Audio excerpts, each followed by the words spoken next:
Thank you, Urs and Gina. We're really excited to be here today. Welcome, everyone. I'm excited to have this conversation about our experiences as people with disabilities in the tech community. Joining me is Jim Hogan. Jim, do you want to share a few words about yourself? Thank you, Vint. First of all, I have to say that being here with one of my all time personal heroes is such an honor. This is one of the things that makes Google so amazing. I joined Google as Principal Innovation Strategist for Healthcare and Life Sciences when I was already 37 years into my career. And I had high hopes of finding a sense of belonging that always eluded me. And when I'm not educating our customers about creating innovation cultures, I spend my time doing important sessions like this. I'm grateful for the opportunity to have this discussion. And I also want to introduce Topher, who's with us today, and he's going to be providing the American Sign Language interpretation.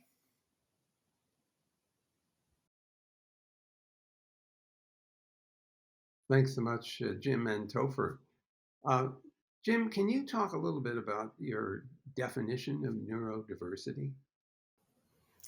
Yeah, to define neurodiversity, I start by taking a shot in the dark of explaining what diversity is. This is my own personal definition. And let's say I'm looking out at an amphitheater, and it's an enormous amphitheater, and in there as the audience is the entire population of Earth. And what I'm going to see when I look out there are physical distinctions, things like eye color and nose shape and ear shape and hair color. And these things are all beautiful, and that's what makes up diversity. Diversity is everyone. But what you can't see is how somebody interprets the world and how their brain works. That is neurodiversity. When I'm looking out at that same audience, I don't know how somebody's interpreting what's going on around them. And like like me, I have blue eyes, which is a physical distinction, and I was born autistic, which is a neurological distinction. So, for to make things short, I identify as a neurodistinct individual. So, like diversity is everyone, neurodiversity is also everyone. That's such a helpful and concrete definition. So thanks for that, Jim. Uh, there are, people need to be aware, I think, of these distinctions. What do you suppose we could do, and why is it important to make people more aware of these neurodiversity ideas? Well, what we're doing in this session is we're trying to build awareness. The reason for that is awareness uh, leads to acceptance, acceptance leads to inclusion, and inclusion finally leads to that elusive, immersive sense of belonging that everyone deserves to experience. As a human rights activist, I truly intend to change the world by using my voice, sometimes a loud voice, for the voiceless. So, Jim, you've talked during some of our internal events about how you felt included at Google. And I'm curious to know, what did we do to earn that distinction? What actions were taken by your colleagues or your managers or the company to make you feel more included in our community? Well, I used to not talk about being autistic very openly. Before Google, sure, I would occasionally tell someone. Sometimes I would distribute a document that talked about what being autistic is to me. But I knew that as soon as I joined Google, I was in the nuclear training, and I knew that the culture was different. I was interacting with people. I was interacting with people who were presenting, and everybody was so open and amazing. It actually made me become out and proud. And when I started to be more open, and when I started to have a pride about myself as an individual, people embraced that. And I hear from multiple people a week they're touched by autism in some way, and it gives them a great amount of joy that I share my stories, and it gives me a sense of pride, even if I just help somebody just a little bit. And all I have to do is share my own experiences, and this actually builds allyship, which is that major building block to creating inclusion and even that sense of belonging. And by sharing my story with almost every member of my leadership chain, uh, and actually got them to create content with me and to actually start talking, and everybody realized that it created an immersive sense of belonging for them as well, for that to go into that teamwork. And getting there to that feeling of belonging is hard work. And Google's culture is all about empowering people to be their best selves. And my best self is this: talking about being autistic, creating Allyship for the Disability Alliance that I serve. I That's why I encourage everyone to write a user's guide, tell their story, and get others to tell their story, and they will also get into that sense of belonging. This is the ultimate icebreaker. Actually, Urs Holzla has Urs user manual or owner's manual, which was very helpful in figuring out how do we interact with that most senior guy here. Well, Jim, you've also talked a lot about bullying in the course of your career, and that sounds awful. What impact has it had on you? Well, bullying is a major cause of serious mental health issues and even suicide. What's ironic is that when you meet me, I'm this big, burly guy, and I'm not somebody that you would walk up on the street and push around. I guarantee you. However, I have a fragility in my mind. Uh, Being autistic is always made me an easy target for somebody who cherishes being cruel over being kind. And it isn't really even about me though. The worst part of this is people like my mother who worried about me every day, of my working career since I've been working when I was 16 years old. And I would constantly be bullied at work, and it has a huge emotional impact on me. And my amazing wife, who 17 years ago on our second wedding anniversary spent that time looking at me through an observation window in the hospital, where I spent 2 weeks trying to recover from a workplace bullying situation. And the people who put me there, they celebrated their victory of making me go to the hospital. And I've spent a lot of time researching bullying. And what it all comes down to is there's just no shortage of cruelty. And just as a perfect example, Vin, my friend Crystal here at Google, she called me one day and said that her 7-year-old son came home and was upset because his autistic friend was being bullied at school and crying every day, which makes the situation even worse. And my heart sank because I said that used to be me. I was that 7-year-old kid.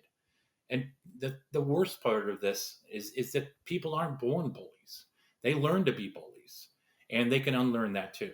And if you leave them unchecked at home or school or later in the workplace, that's why my activism surrounds this topic of educating, starting in elementary school, and anti-bullying campaigns that we're doing. This is the interested bystander idea where you teach people to learn to intervene when they can actually do something about a harmful practice. And so I hope you're very successful with that program. Jim, you've mentioned something else in the past about masking, and this is a term that I'm not familiar with. Can you tell me a little more about what that is? Yeah, the reality is it's very scary to disclose being autistic. First of all, it opens you up to being bullied because people look for vulnerabilities. That's how people bully. Um, but people don't really understand what autism is. So, and due to societal norms that exist, there's a lot of judgment that goes along with that. A lot of people fear that. So we do what's called masking, and we will hide the physiological signs of our neurological condition by stopping our stimming and stopping our rocking back and forth, and by forcing eye contact and things that are based on societal norms, because frankly that's what society demands of everyone. But I guarantee that whoever created those societal norms is not autistic. And that's why at Google Cloud we trained over 500 hiring managers to put aside those unconscious biases based on those societal norms, and educated them on the intricate nature of how to interview neurodistinct talent. That's such a smart thing to do. And of course, it applies to a broad range of disabilities, not just the neurodistinct ones. Learning how to cope with people, or how to be helpful to people who have a disability of one kind or another, has got to be the smartest thing that we could do. Yeah, and we found that when we were doing this training that people don't realize that it's an unconscious bias. Those societal norms are ingrained in you, so they will mark a candidate down for not emoting well, or mark a candidate down for not making eye contact, and things like that. So, but Vin, let me ask you a question. You're a pioneering computer scientist. You've had a crucial role in making today's modern internet possible. A lot of people know that, but what they don't know is that you've been hard of hearing since you were 13 years old. Can you tell me what your lived experiences have been like? Well, I was actually born 6 weeks premature, and they tossed me into an oxygen tent because my lungs were not fully functional. And they think that being in this pure oxygen may have started a sensory neural nerve loss that has been going on and became significantly notable by the time I was 13 when I started wearing hearing aids. And I have to tell you that it was a mixed blessing. It was wonderful to be able to hear the question in the back of the room to which the teacher said yes, because otherwise, what do you do with the yes part if you got because you were sitting in the front of the room? But that same age as I was discovering girls, and let me tell you, hearing aids don't help much because when you're making out, they squeal. And so, what do? I mean, it sort of breaks the mood, but then if you take them off, you can't hear anything. So that was a difficult time for me. But over the years, I've become very comfortable with the fact that I am hard of hearing. I wear hearing aids. I need some accommodation from people. Like it helps a lot if you face me when you're talking, so I can see your lips as well.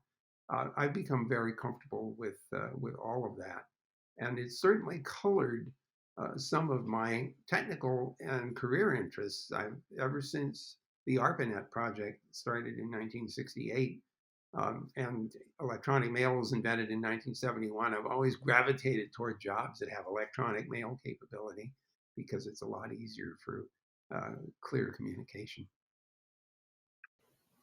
And how has this changed your perspective as you've increased in seniority, your achievement, and your fame? I mean, let's be honest. You've been to the White House. You're a household name of the fathers of the internet. So, uh, when did you feel your voice should be used for the good of others?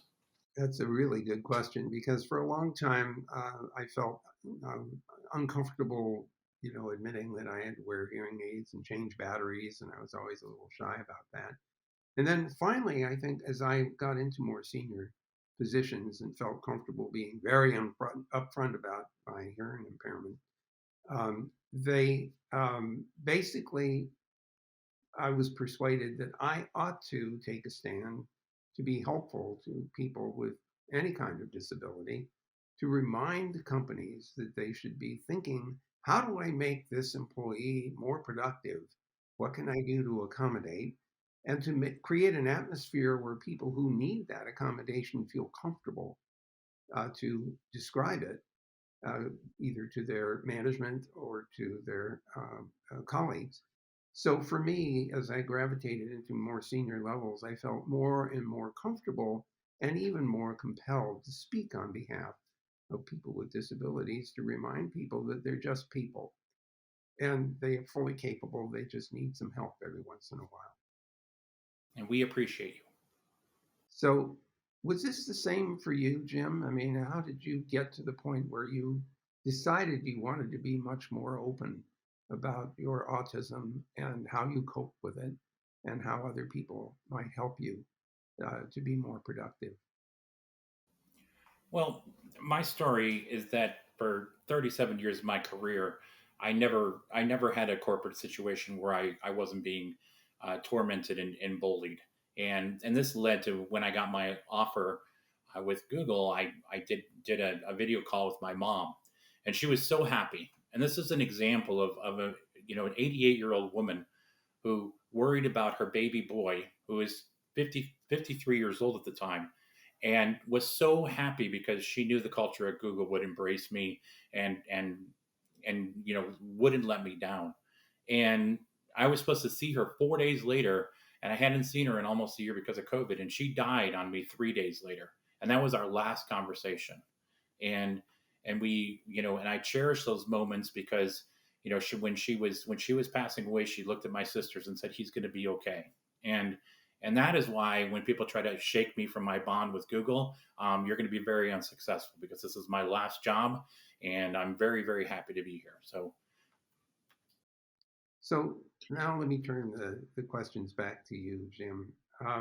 What are you most excited about in tech today for people with disabilities? What kinds of things strike you as being really powerful contributions to in assistive technologies? Well, being autistic, one of the things that I've seen since I joined Google is when you're on Google Meet, there's a raise hand function, and for autistic individuals, sometimes we don't know when to speak up in a meeting, and we have to, things are moving about 1,800 miles an hour, and we're trying to figure out when should we chime in and say something, and it's very very hard to enter that conversation. So the raise hand function uh, pauses the cadence of the meeting so that somebody can be acknowledged. And as part of my user guide for my coworkers, I share the fact that I'm very quiet in a group setting, and sometimes I use the raise hand function, and I make sure that everybody knows how to use that. But for me, if you think about the assistive technologies in Gmail, for instance, if I can open up a new message that somebody has sent me, and all of a sudden suggested text comes up about how I can actually be better at social interaction, something that I struggle with. And it will actually tell me, like, if I just hit the tab button, it's going to give the perfect way for me to respond to that message and the perfect greeting. And those type of things are things that really change people's lives. Everyday users see them come by, they don't really get it. But when you're living, with disabilities, those type of innovation, it just is a life changer, and it makes life so much better. So Jim, that must make you the emoji king of Gmail.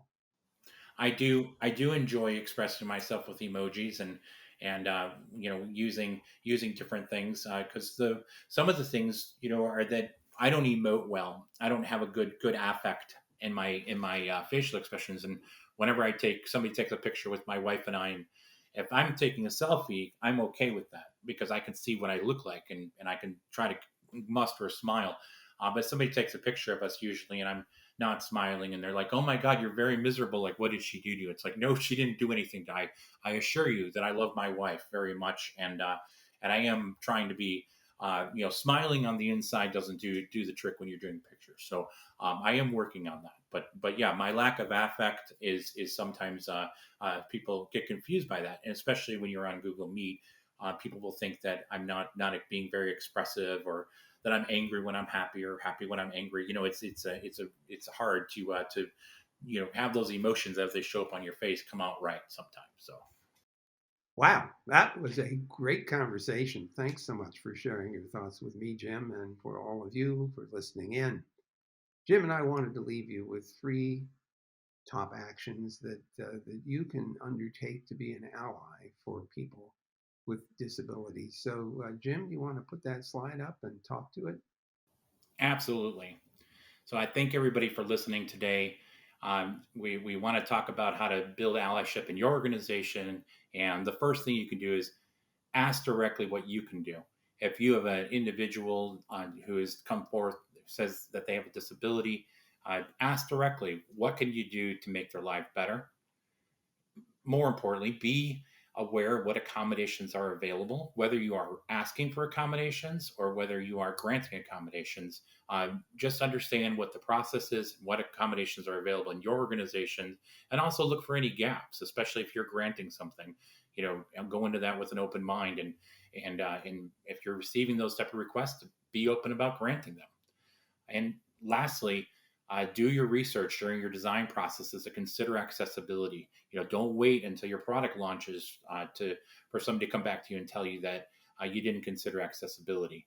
And so make sure you put that in your design considerations, and talk to your Google developer advocate to make that happen. So that's all I have, Vint. Well, thanks so much, Jim. That's a lot, and it's certainly things that we can all follow. So, thank all of you for joining us. Thank you, Jim, for being a part of this program. We'll see you on the net. And thank you, Vint, and thank you very much, Topher. I appreciate what you do so much.